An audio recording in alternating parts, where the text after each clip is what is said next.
Assalamualaikum warahmatullahi wabarakatuh. Bismillahirrahmanirrahim. Alhamdulillahirabbil alamin. Assalatu wassalamu ala asyrafil anbiya'i wal mursalin wa ala alihi wa ashabihi wa tabi'in wa tabi'it tabi'in wa man tabi'ahum ila yaumiddin. Alhamdulillah, hari ini kita mulai lagi ngaji filsafat putaran ke season kedua. Kemarin sekitar 10 sesi, sekarang masuk ke season kedua. Biar bisa mengalahkan sinetron-sinetron ini ya. Cinta Fitri aja sampai season ke berapa dulu itu? Iya. Masuk ngaji season 1 terus kan nggak seru. Biar seasonnya banyak nanti kita potong-potong banyak nih. Season 2, season 3. Oke, suasananya masih Syawal. Ya, kayak takmir tadi saya juga mohon maaf lahir dan batin. Insya Allah saya nggak pernah secara sengaja bikin salah pada kalian. Wong ya ora tahu ketemunya cuma Rabu malam.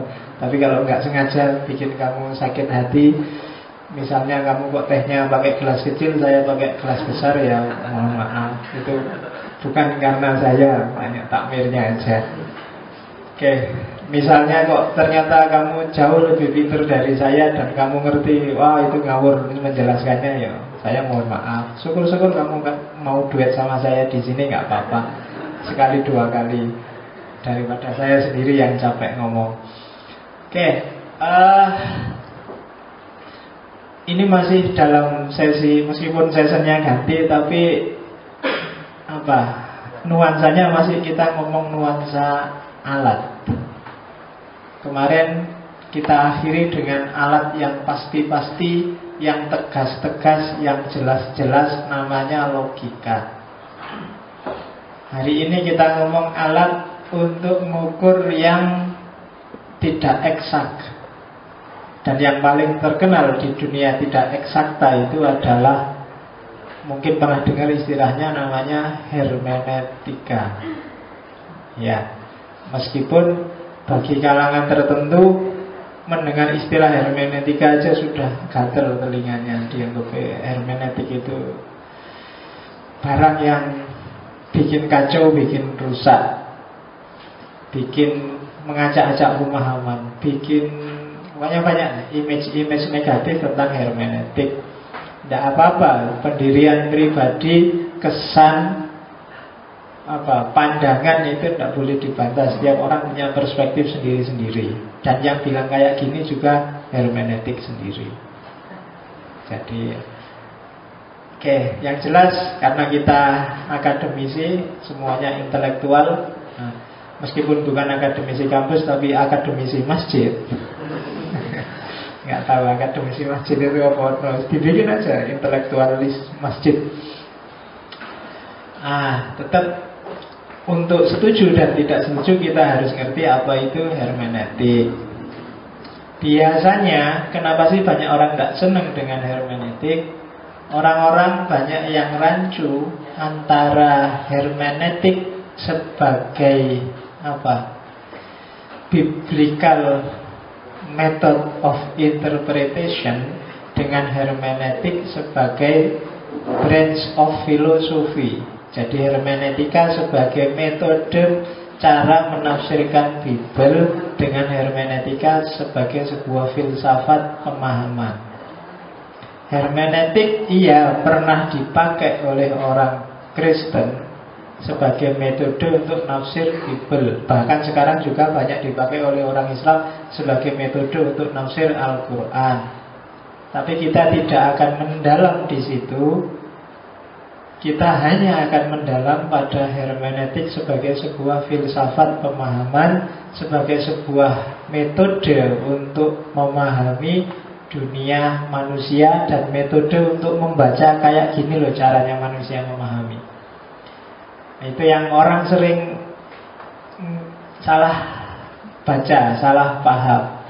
Makanya kalian juga kalau beli buku yang judulnya hermeneutik juga hati-hati. Kalau di rak-raknya buku-buku Islam itu pasti rata-rata hermeneutika Al-Quran.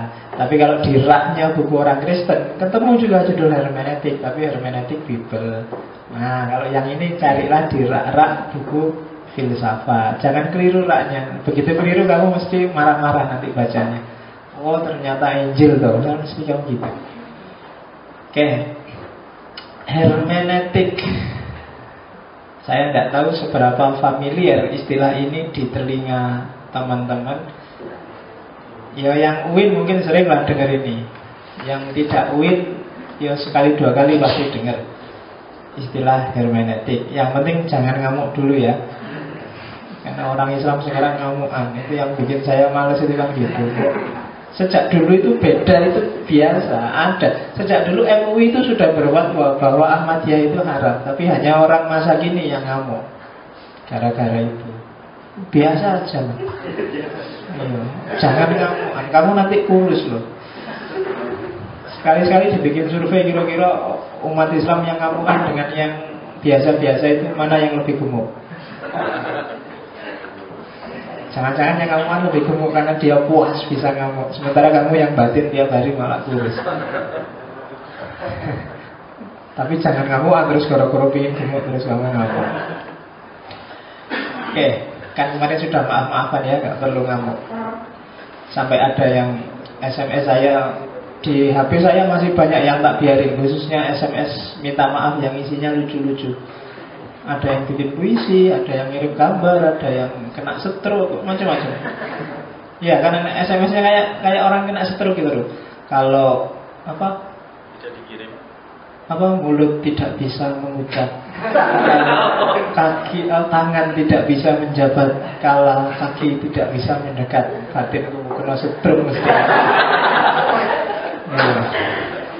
Mau minta maaf, mau dadak stroke dulu ya, biasa aja minta maaf Pak, lahir batin. Tapi ya dadak mulutnya nggak bisa ngomong, tangannya nggak bisa menjabat, kasihan. Ya. Oke. Ya, saya lupa belum tak Indonesiain ya. Kamu nggak apa-apa lah. Itu Inggris gampang Pak. Jadi hermeneutik, istilah hermeneutik itu diambil dari seorang dewa Yunani namanya Hermes. Itu gambarnya Hermes. Nanti aja, karena nggak pakai sarung, jangan dibuka lama-lama. Jadi istilah hermeneutik, jadi itu kalau bahasa Inggrisnya a messenger who bring the message of destiny. Jadi seorang utusan dari dewa paling tinggi Yunani yang tugasnya menyampaikan pesan. Jadi nyawanya hermeneutik itu ada di menyampaikan sesuatu pada orang lain. Gimana caranya orang lain paham dengan pesan yang kamu bawa. Intinya di situ. Kenapa sih membawa pesan dan pemahaman terhadap pesan itu penting? Karena kita tiap hari seperti ini. Hidup kita itu paham dan memahami. Modus kita hidup itu memahami sesuatu atau tidak paham sesuatu. Itu aja intinya yang ada di pikiran kita. Maka inspirasi dari istilah hermeneutik itu dari tokoh namanya Hermes. Hermes itu dalam bahasa Mesir ada yang menyebut namanya Unuh, ada yang namanya, kalau saya Ibn Nasr menyebut sebenarnya dalam bahasa Arab itu adalah Idris, diasosiasikan dengan Nabi Idris.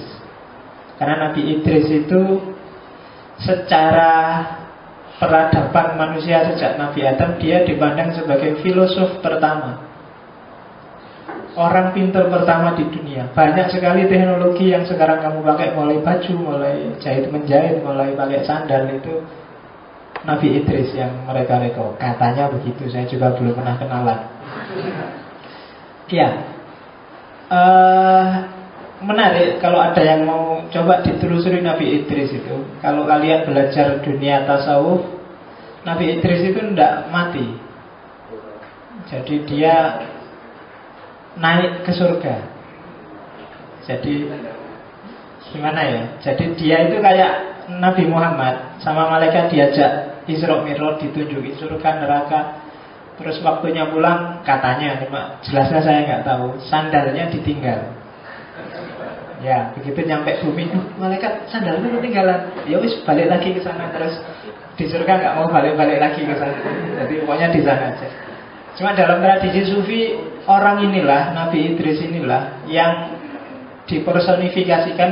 Sebenarnya dia masih sering berkeliaran di bumi. Kalian mengenalnya sebagai Nabi Khidir. Coba dicari. Karena itu banyak. Khidir itu tidak mati-mati ya, karena dia sudah jadi penduduk surga sebenarnya.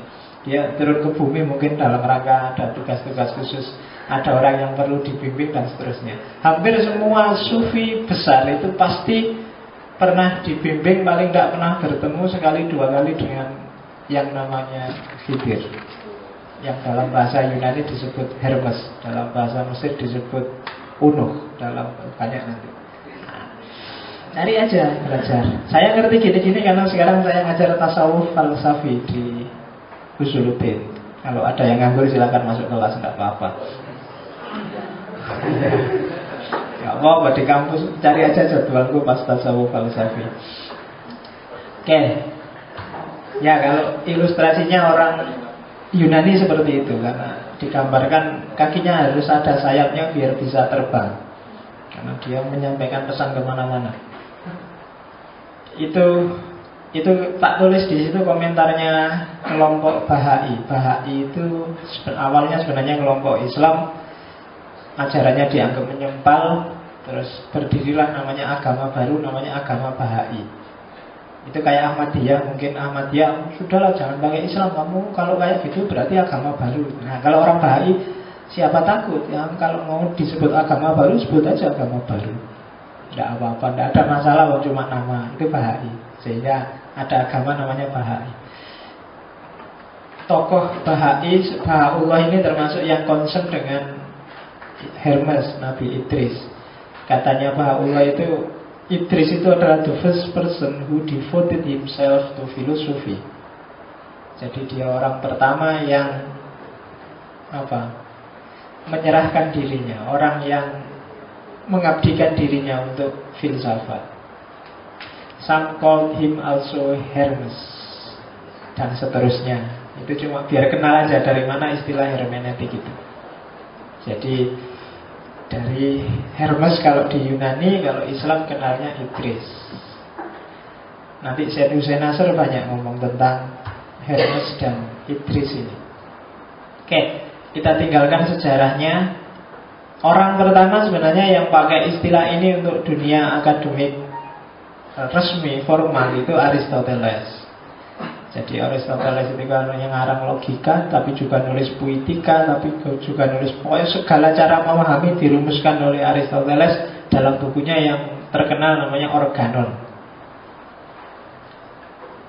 Nah itu diantaranya ada, dia juga nulis risalah judulnya Perihermenians. Jadi untuk memahami dunia-dunia yang melibatkan bahasa, melibatkan puitika dan seterusnya. Nanti kamu cari sini. Di internet banyak, cuma pakai bahasa Inggris. Tulisannya Aristoteles. Oke. Jadi pada awalnya hermeneutik itu adalah the process of bringing to understanding. Apa sih hermeneutik itu? Proses pemahaman. Ini harus dibahas karena pemahaman itu tidak eksak, tidak 1 tambah 1 2, dan melibatkan language, melibatkan bahasa. Dan bahasa ini luar biasa. Manusia tidak bisa hidup tanpa bahasa. Kamu tidak akan bisa berpikir tanpa bahasa. Itu disebut ada to say, to explain, to translate. Mengatakan sesuatu, menjelaskan sesuatu, menerjemahkan sesuatu, itu pakai bahasa. Kalau nggak percaya, kamu cermati sendiri, diam-diam perhatikan isi pikiranmu. Ketika kamu mikir kan pakai bahasa. Mikir ya, kenapa ya aku kok kayak gini? Kenapa itu kan bahasa? Kayak gini itu juga bahasa? Nggak ada. Semua yang di luar bahasa berarti kamu belum paham dan kamu nggak bisa mikir. Aktivitas berpikir itu pasti bahasa. Makanya bagi filosof eksistensialis Heidegger, bahasa itu dianggap rumahnya being, rumahnya ada. Orang tidak bisa hidup, dasar eksistensimu ada di bahasa. Makanya orang-orang postmodern itu sangat serius dengan bahasa. Meskipun pengalaman saya, filsafat bahasa itu filsafat yang lebih jelimet dibandingkan filsafat yang lain. Karena memang agak rumit prosesnya. Nah, nanti siapa tahu nanti kita panjang-panjang lama-lama ketemu dengan filsafat bahasa. Oke, apa sih yang jadi dari zaman klasik? Sebelum kesini saya cerita dulu. Dari zaman klasik, dari era Aristoteles dan kawan-kawan, kemudian orang lebih tertarik dengan logika daripada cara berpikir yang agak relatif model hermeneutik. Sehingga logika jaya, filsafat jaya, termasuk di era abad tengah. Di era abad tengah ketika agama-agama besar muncul, bahkan agama dan wahyu pun dianalisis pakai logika, sehingga melahirkan namanya teologi. Era tengah habis, datang era modern. Orang modern terlebih lagi sangat terpesona dengan rasionalitas, dimulai dari Descartes dan seterusnya.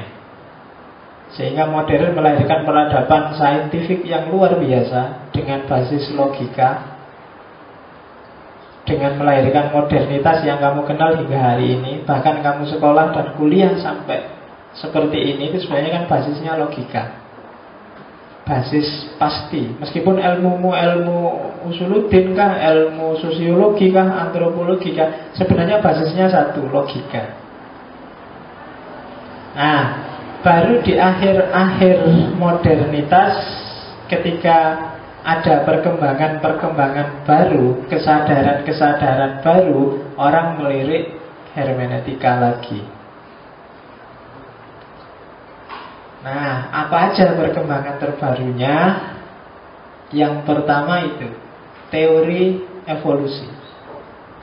Yo, pelopornya Darwin dan kawan-kawan, yang bilang bahwa manusia itu asalnya dari kera. Kamu boleh tidak setuju, tapi diakui atau tidak, di antara semua binatang, kita memang paling mirip dengan kera. Kamu nggak perlu ingkar loh. Diakui atau tidak, yang mirip loh. Jangan komplain. Ya, jadi dan itu dibuktikan secara ilmiah oleh Darwin. Mulai bentuk rahang, konstruksi kerangka, tulang-tulang, semuanya itu ya memang mirip.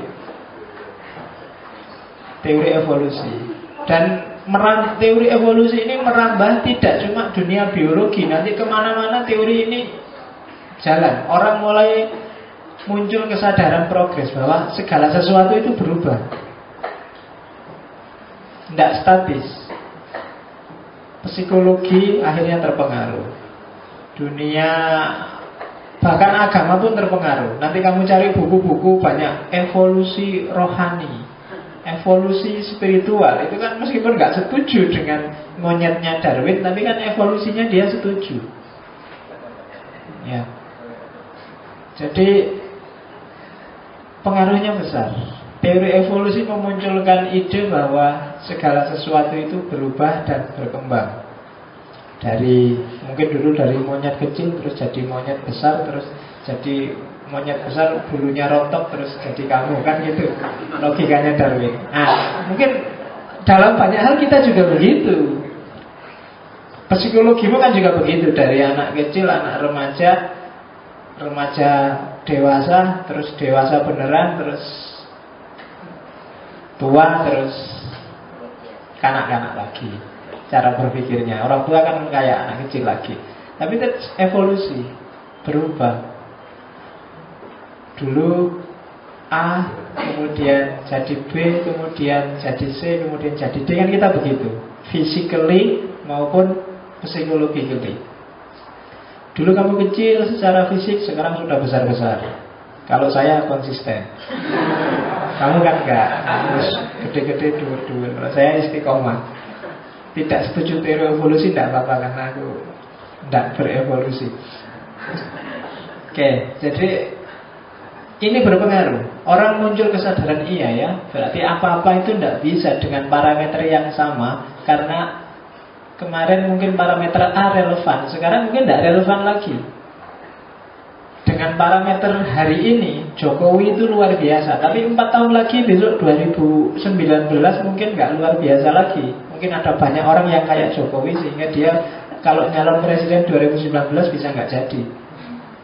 Nah itu bisa kayak gitu. Parameter manusia selalu berkembang. Dulu kamu senengnya luar biasa dengan Soeharto mungkin, tapi sekarang bencinya luar biasa. Dulu ketika SBY baru muncul, kamu SBY pokoknya jos, nah, mungkin gitu. Tapi sekarang ada SBY, presiden kok menyanyi misalnya. Ada evolusi pemahaman, ada gradasi pemikiran, gradasi pandangan. Nah, itu pandangan terbaru, bikin orang, iya ya kalau kayak gini apa ya pas, pakai logika yang 1 tambah 1 2.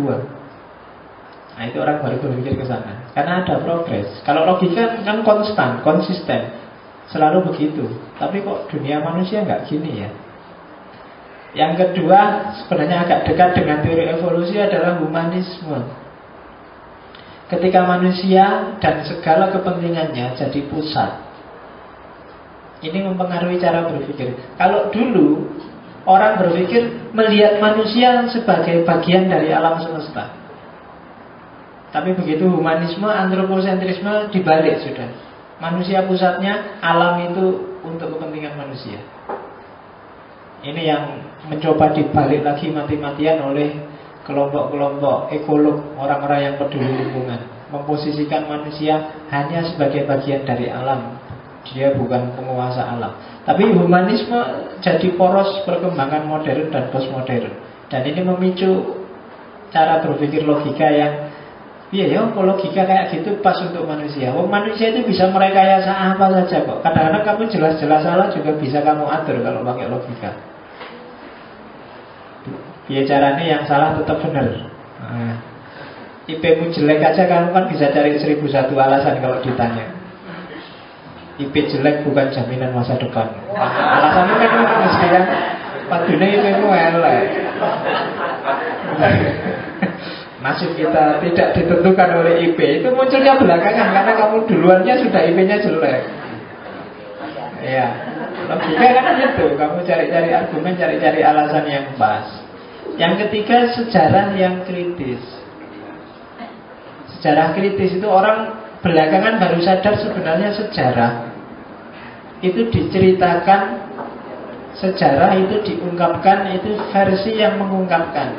Dan yang mengungkapkan itu biasanya punya kepentingan yang macam-macam, nggak selalu sama dan nggak selalu baik dan bagus. Zaman kamu kecil, saya dulu kecil itu wajib nonton film G30 SPKI. Oh itu bencinya setengah mati dengan yang namanya PKI itu. Karena didoktrinasi luar biasa sejak kecil tentang apa itu PKI. Tapi semakin besar, semakin iya ya, mungkin PKI memang salah dan jelek dan saya nggak setuju, tapi ya nggak segitunya lah. Nah itu kan berubah sudah. Kenapa? Ada kesadaran kritis. Ada bagian-bagian dari sejarah yang dilebih-lebihkan, ada yang ditutupi, ada yang dihilangkan dan seterusnya. Kamu sendiri kan cerita sejarahmu kan juga nggak full. Nah itu orangnya baca harus kritis. Bagian yang jelek-jelek mungkin nggak bakal menceritain. Ya kan? Yele kuliahnya lancar pak. Ya kan? Padahal kamu seminggu bolos seming telu. Tapi gak ditakoni bapak, lancar pak, tenang aja. Untung bapakmu gak ngerti sejarah kritis. Iya. Tenang, ini mesti gitu. Coba dicek dokumen ujianmu mana anunya. Coba nonton lembar jawaban ujian, nonton baru ngerti absenmu berapa. Sejarah kritis. Ketika orang cerita, ketika orang ngomong sesuatu, itu biasanya ada yang ditutupi, ada yang dilebihkan, sesuai kepentingannya sendiri. Oke, dan yang terakhir kesadaran logosentrisme. Kesadaran logosentris itu kesadaran bahwa setiap orang itu terikat oleh logosnya masing-masing. Logos bisa ada yang mengartikan bahasa, ada yang mengartikan nalar, ada yang mengartikan pola berpikir. Monggo lah, maksudnya sama.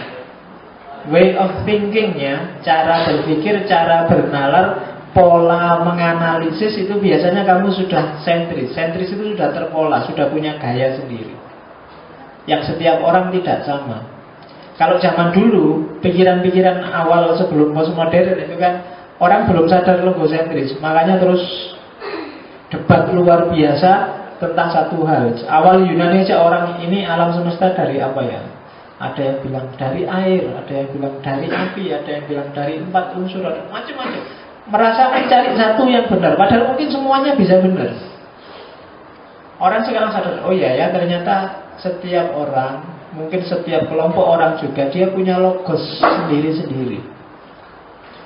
Logosnya orang Amerika mungkin beda dengan logosnya orang Indonesia. Logosnya mahasiswa UIN mungkin beda dengan logosnya mahasiswa UGM, UNY, UPM, UPN, UPN, dan seterusnya. Masing-masing punya cara bernalar yang khas. Sehingga mungkin rasional menurut kelompok A, tapi tidak rasional menurut kelompok B. Kalau parameternya logika dan rasionalitas, mungkin seperti hari ini, benturan luar biasa. FPI mukulin orang, dia punya rasionalitas sendiri. Dibandingkan mukul yang tidak seberapa, jauh lebih berharga hilangnya kemaksiatan. Logis, ya kan? Kalau kamu kan logikanya terus beda sama dia. Ya enggak dong, kemaksiatan memang harus hilang, tapi caranya nggak boleh gitu dong. Nah kan itu. Masa pakai mukul-mukul? Nggak bisa bos selain mukul-mukul.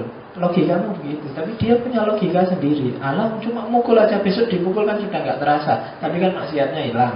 FPI, ya kan? Jadi logosentrisme. Setiap orang punya nalar sendiri-sendiri. Yang pacaran sambil kuliah bilangnya, loh, kalau punya pacar itu mendukung kuliah, kuliahku lebih semangat, lebih itu. Logosnya begitu. Yang tidak punya pacar beda lagi. Ya enggak lah, kalau punya pacar ya kuliahnya mesti terganggu lah. Ya kan? Ya. Logosnya beda-beda. Yang rasional, dua-duanya rasional, tapi kamu harus membaca kebalik bahasanya. Orangnya siapa dulu yang yo pantas dia nggak punya pacar. Bilangnya begitu, logosnya kayak gitu, kan gitu.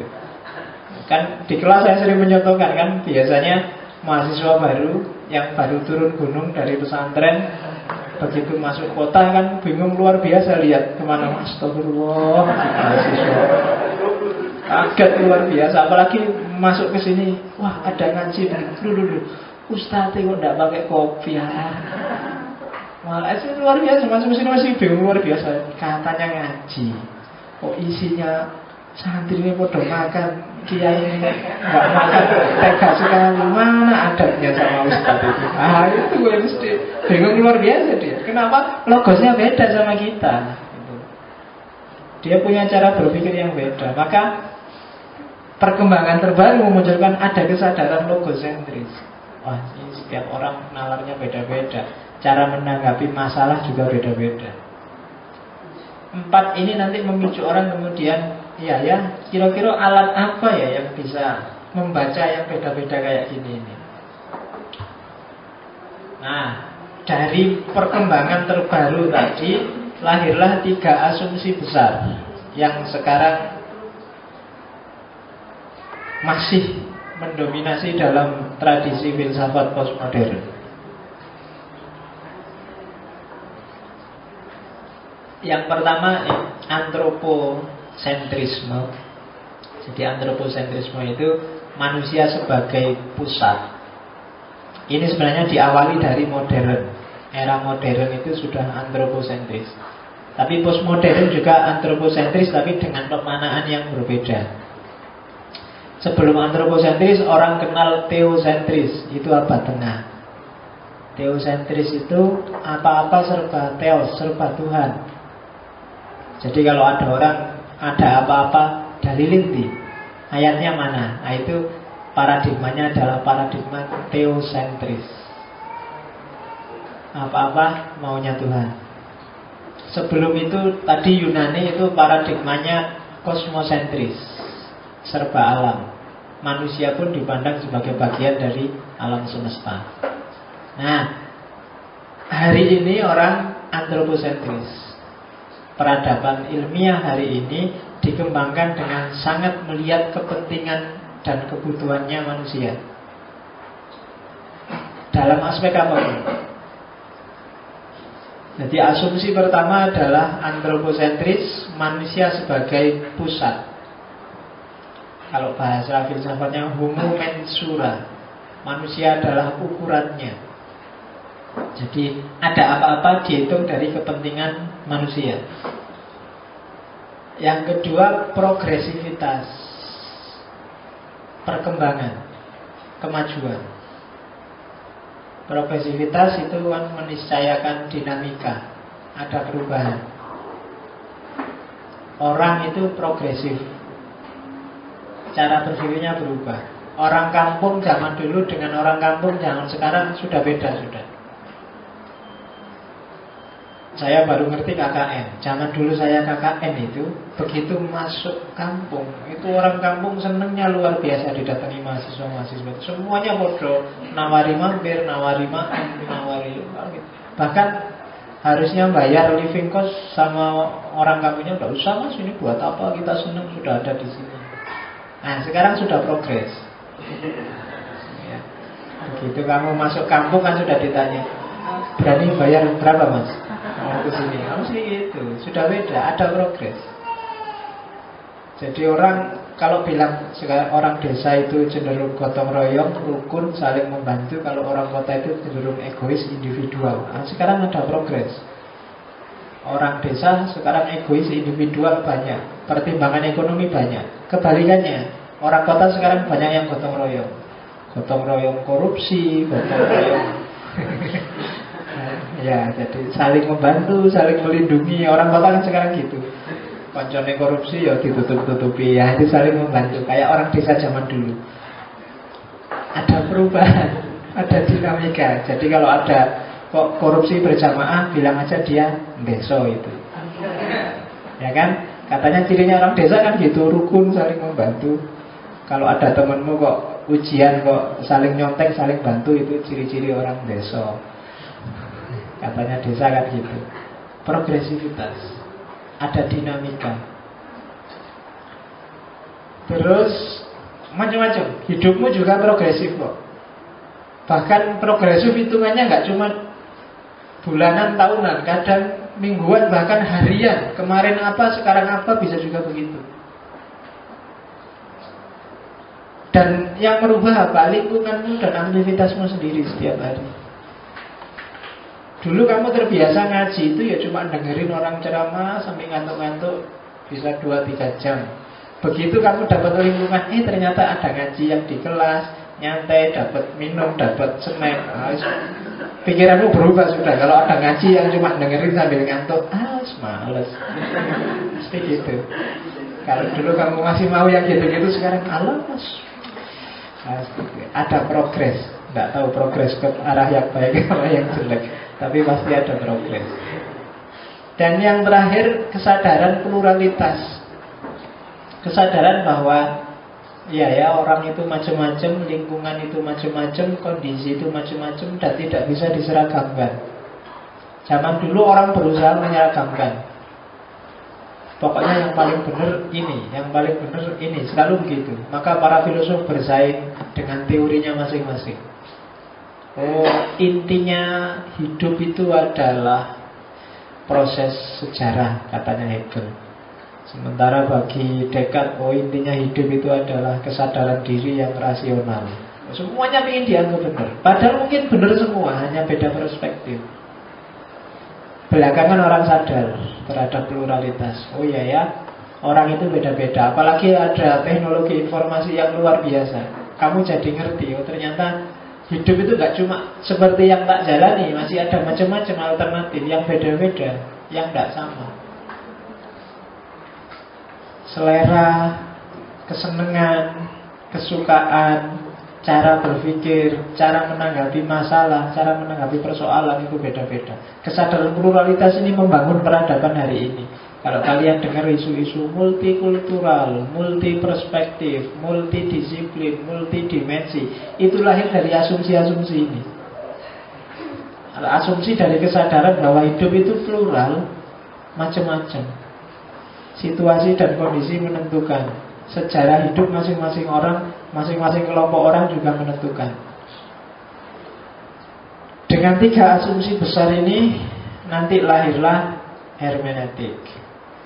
Ini nggak saya baca, ini sebenarnya historis. Ada beberapa tokoh filsafat sebelum lahir hermeneutik modern yang merintis cara berpikir hermeneutik.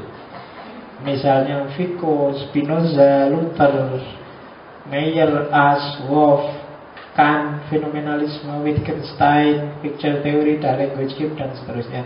Yang tertarik silakan baca di buku-buku. Kalau tak jelasin satu-satu, kamu nanti puyeng.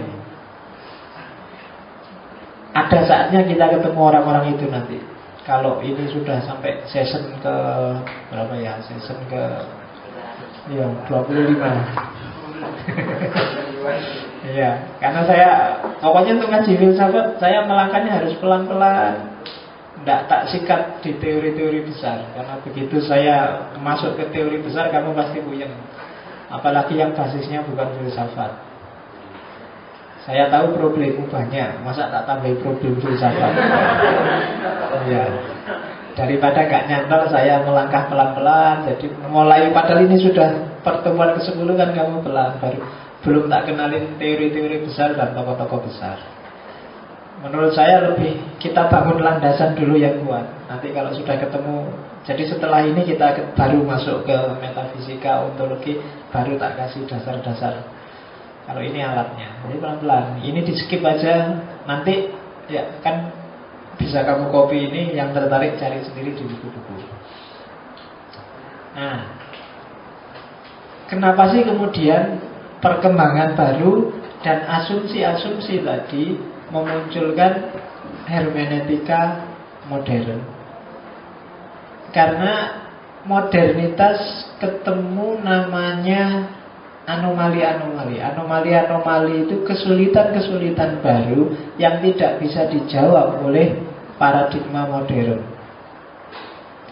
Formalnya di situ saya sebut ilmu-ilmu eksakta, ilmu-ilmu alam itu banyak yang tidak bisa menjawab problemnya manusia. Ilmu eksakta ya karena eksak dia rumusannya logika. Dan karena logika, biasanya logika itu orang berpikirnya hitam putih. Antropologi misalnya, antropologi itu kan ngomong budaya. Begitu pakai logika yang eksak, yang hitam putih, ini bisa rumit. Ada terus kamu bilang ada peradaban maju, ada peradaban terbelakang, kan terus gitu. Karena harus ada hitam dan putih. Yang maju itu kayak Amerika, yang terbelakang itu kayak Indonesia. Buktinya gampang. Begitu masuk kelas, mesti yang datang duluan duduknya di belakang. Mesti. Itu salah satu ciri peradaban yang masih terbelakang. Oke. Ya. Jadi nggak bisa peradaban itu. Kamu kan merasa saya itu lebih beradab loh daripada orang Irian Jaya yang cuma pakai koteka. Saya lebih maju. Kan kamu merasa gitu. Padahal mungkin dia punya logo sendiri. Saya dulu pernah ke Jambi yang nemenin aja, ada temen yang penelitian di masyarakat Dayak. Jadi ada suku tertentu yang tidak pakai tutup tubuh bagian atasnya. Jadi kalau yang perempuan itu kan kelihatan luar biasa. Iya, tidak teko harus cerita. Ya. Jadi, itu begitu saya kesana kan mesti merasa orang sini peradabannya kok gini ya, mending Islam ditutup semuanya, masa dia. Tapi kalau kamu berani membandingkan, ayo bandingkan tingkat pelecehan dan perkosaan di sana sama di Jawa. Yang kamu merasa beradab. Ya kan, orang sana itu biasa aja, lihat kayak gitu ya biasa, kayak lihat gini-gini. Cuma yang paling mendatang meneliti kayak saya itu yang tiap hari. Iya, tiap hari ambil nafas besar. Oke. Ya kan, kamu merasa lebih berat. Padahal mungkin Enggak, mungkin mereka jauh lebih beradab dari sisi tertentu. Orang Arab mengubur anaknya hidup-hidup. Enggak beradab sekali. Tapi tiap hari kamu di sini yang aborsi itu berapa? Coba dihitung di Jogja. Bahkan di lampu-lampu merah saya kan dipromosikan. Telat datang bulan, hubungi 081 dan seterusnya. Iya kan? Itu kan dengan namanya promosi untuk ngubur anak hidup-hidup itu. Orang Arab mending masih milih yang perempuan aja. Orang sekarang perempuan laki-laki dikubur kabeh. Iya. Dulu mending dikubur baik-baik meskipun dikubur memang. Orang sekarang dibuang ke sapi tank, dibuang gitu. Lebih sadis. Siapa merasa kamu merasa peradabanmu lebih tinggi padahal mungkin lebih. Iya, itu jadi parameter-parameter kayak gini nggak bisa kalau kamu pakai logika yang eksak. Apalagi untuk dunia aspek yang kualitatif, iyalah kamu lebih cakep karena make up. Tapi yang kualitatif kan nggak bisa diukur, nggak bisa dibandingkan. Dunia yang dibalik yang fisik itu kan nggak bisa. Padahal peradaban dan budaya manusia itu kan fisik itu kan hanya salah satu variabelnya. Banyak variabel yang lain yang tidak fisik, yang ini nggak bisa diukur secara eksak. Cakep dan tidak cakep, cantik dan tidak cantik itu susah kamu mengukurnya kan. Cakep mana antara sopo yo? Tukul sama Sule misalnya, kamu kan bandingin kira-kira cakep dia. Kamu kan kesulitan luar biasa. Mana yang lebih cakep? Ya kan susah kan kamu. Setiap orang punya perspektif sendiri-sendiri. Mungkin pernah tak ceritain kalau di selera tentang perempuan aja, orang Asia dengan orang bule dengan orang Afrika itu sudah beda-beda. Kamu kalau lihat bule beneran di depanmu dekat sekali, mungkin kamu enggak enak ternyata bule. Kulitnya merah, ya kan? Kamu kayak bule wae. Kamu mungkin gak seneng dengan kulit-kulit putih merah kayak bule itu. Kamu sukanya kan coklat-coklat sedikit lah yang penting. Kan gitu. Orang Afrika juga gitu, lihat kulitmu yang coklat itu mungkin lagi kulit mateng gak mateng, mentah gak mentah. Dia lihatnya yang keren gitu loh, yang hitam segera gitu. Orang Afrika itu suka kulit yang hitam, tapi hitamnya yang mengkilat. Jadi yang kalau kayak kamu yang kulitnya hitam pas lagi push up, itu mengkilat kulitmu. Orang Afrika suka yang gitu ya, bukan hitam yang kusam. Dia suka bibir yang dia nggak seneng bibirnya orang Barat atau orang Indonesia yang merah itu dia nggak suka. Dia malah jijik kalau lihat bibir tipis kok merah, itu dia jijik. Dia sukanya bibir itu yang tebel, hitam, radial lah pokoknya. Supaya anti-slip. Oke. Iya. Jadi ngomong apa? Yang kayak gini-gini kan tidak bisa diukur secara eksakta pakai ilmu, apalagi dibawa ke laboratorium. Ciri-ciri orang cantik adalah tidak bisa. Dan itu yang bikin bingung, gimana ya ngukur yang kualitatif yang tidak bisa diukur itu, yang sifatnya subjektif. Masing-masing orang punya selera gaya sendiri-sendiri. Orang Cina itu kalau makan tahu yang masih enak dia nggak suka, sukanya tahu yang sudah baunya nggak enak itu. Dia seneng tahu-tahu yang sudah, itu kan susah kamu membayangkannya ya. Kadang-kadang kamu lihat orang Irian Jaya, kadang ngambil ular itu ya dan langsung dimakan. Itu kan susah.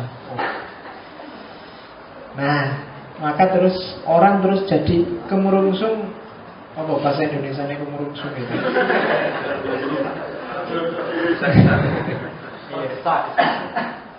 Beda, tergesa-gesa itu ke susu. Tapi kalau kemurungsung itu terlalu dini. Pengen cepet, gitu. Pengen cepet nang ketemu, pengen cepet nang endo, kepingin segera dapat metode yang bisa mewadahi ini. Apalagi berhubungan dengan agama, itu yang bikin tradisi Bible terus senang dengan hermeneutik, dan hari ini banyak kelompok tertentu umat Islam juga suka dengan hermeneutik, karena agama juga kualitatif sekali. Yang benar mana, yang salah mana, susah sekali kamu mengukurnya. Banyak hal-hal yang subjektif, tidak bisa yang kelihatan jadi parameter. Ya meskipun orang-orang kampung kan Islam itu yang penting sembahyang, kan. Tapi kan sebenarnya bukan, itu nggak satu-satunya parameter. Koruptor juga semua sholat, juga haji, bolak-balik malahan, umroh juga bolak-balik. Tapi kan itu tidak parameter. Gimana ya cara mengukur religiositas, spiritualitas? Maka terus orang melirik, apalagi yang dihubungkan dengan teks. Teks dari masa lalu dibawa ke masa kini, termasuk teks kitab suci. Kira-kira pemahamannya Imam Syafi'i masih relevan nggak hari ini? Oh itu susah. Pemahamannya Imam Malik masih relevan nggak hari ini? Pemahamannya Imam Hanafi masih relevan nggak? Oh itu kan ngukurnya nggak bisa sembarangan. Kalau pakai logika ya mau ikut Imam Syafi'i apa enggak, mau ikut Imam Malik apa enggak. Kalau enggak ya sudah. Kan cuma itu kalau logika. Dan usul fikih itu dibangun berdasarkan logika. Ulumul Quran itu dibangun berdasarkan logika. Parameternya kan parameter eksak. Ini mutlak, ini muqayyad, ini muhkam, ini mutasabihat. Padahal mungkin ini ayat muhkam tapi bisa juga mutasabihat loh. Ini ayat mutasabihat tapi bagi orang tertentu maknanya jelas. Ya kan? Misalnya barang siapa mencuri, potonglah tangannya. Ini tegas sebenarnya ayat, tapi bisa juga sebenarnya ayat mutasabihat. Definisi mencuri kayak gimana? Terus ukurannya mencuri sampai harus dipotong tangannya apa? Di situ aja kan terus rumit. Setiap ulama sudah beda-beda. Apa kalau cuma ada temenmu, kamu nyuri kacang satu gini, kacangku mau ambil, potong tangannya. Sadis sekali, gara-gara kacang kecil aja kehilangan tangan kamu. Kan tidak begitu, harus ada parameternya juga. Dan itu kan kalau eksak jadi susah. Parameter tertentu mungkin harusnya koruptor dihukum berapa tahun, jadinya berapa tahun. Itu kan parameter-parameter yang tidak bisa ini eksak. Makanya Joko Susilo ketika divonis 10 tahun kan mungkin secara hukum ya sah, sudah divonis 10 tahun. Tapi kan orang terus ngomong, itu kan tidak memenuhi rasa keadilan. Rasa keadilan itu ukurnya pakai apa terusan? Logika kan nggak bisa pakai rasa keadilan. Saya istrinya 4. Untuk melihat sudah adil apa belum kan pakai logika nggak bisa. Ya pokoknya adil itu kan pokoknya dibagi rata Pak. Yang satu malam, satu malam, satu malam, satu malam. Apa roto itu cuma gitu. Mungkin yang satu butuh 2 malam karena dia masih muda. Yang satu ya kan ada. Mungkin istri yang paling tua, alah sudahlah saya sebulan sekali juga tidak apa-apa. Dia sudah terima karena bisa kayak gitu. Dan itu adil, tidak bisa parameter. Dan itu sangat subjektif. Orang lain nggak bisa tahu loh adil dan tidak adilnya. Ya kan? Betul. Memangnya kamu ngerti kok? Oke, pacar ngomong itu. Ya, jadi 2 kesadaran ini. Jadi ilmu-ilmu kealaman, ilmu-ilmu eksakta yang jadi porosnya dunia modern banyak tidak menjawab persoalan-persoalan kemanusiaan. Ada sih ilmu-ilmu kemanusiaan, ada sosiologi, ada antropologi, ada filsafat, ada psikologi, tapi dibangun secara eksak. Mungkin saya pernah cerita bahwa skripsiku itu filsafat cinta. Di situ saya ngomong ada teori kimia yang ngomong tentang cinta. Jadi membahas cinta dengan sangat eksak. Kimia, paradigmanya ilmu kealaman. Jadi ada satu zat tertentu yang diproduksi oleh hormonmu. Jadi zat kimia yang saya lupa namanya itu yang bikin cowok seneng sekali sama cewek. Dan hormon seneng ini sayangnya diproduksi secara terbatas, nggak bisa terus menerus. Kalau dipakai terus secara boros, jadi tiap hari kamu yang-yangan, SMS-an, telepon-teleponan, Facebookan tiap hari, itu cepat habis hormon ini. Kalau sudah habis, pacarmu sudah nggak menarik lagi. Makanya yang punya pacar jangan boros. Iya. Dan itu kalau dipakai tiap hari, dihabis-habisin. Itu kalau di skripsi saya tak tulis itu, sudah diterbitkan tahun 2002 atau 2001. Itu ketika sudah habis, maksimal kalau dipakai tiap hari itu habisnya 2 tahun. Jadi kalau kamu boros tiap hari, mulai bangun tidur sampai jam 12 malam kamu SMS-an, tunggulah 2 tahun lagi. Iya, 2 tahun lagi. Makanya orang nikah itu di atas 2 tahun biasanya sudah tidak menggebu-gebu lagi kayak zaman pacaran. Landasannya pasti sudah berubah, bukan landasan yang-yangan kayak ketika pacaran. Mungkin anak, mungkin rumah tangga, macam-macam. Tapi yang-yangannya mesti mulai berkurang karena zat ini sudah habis. Kecuali dapat yang baru. Iya, kalau ada yang baru dia produksi lagi secara massal.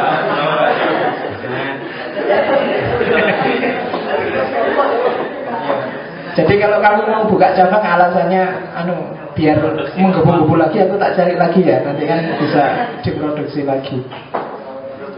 Oke. Nah, sekarang kita masuk ke hermeneutikanya. Orang terus ketemulah dengan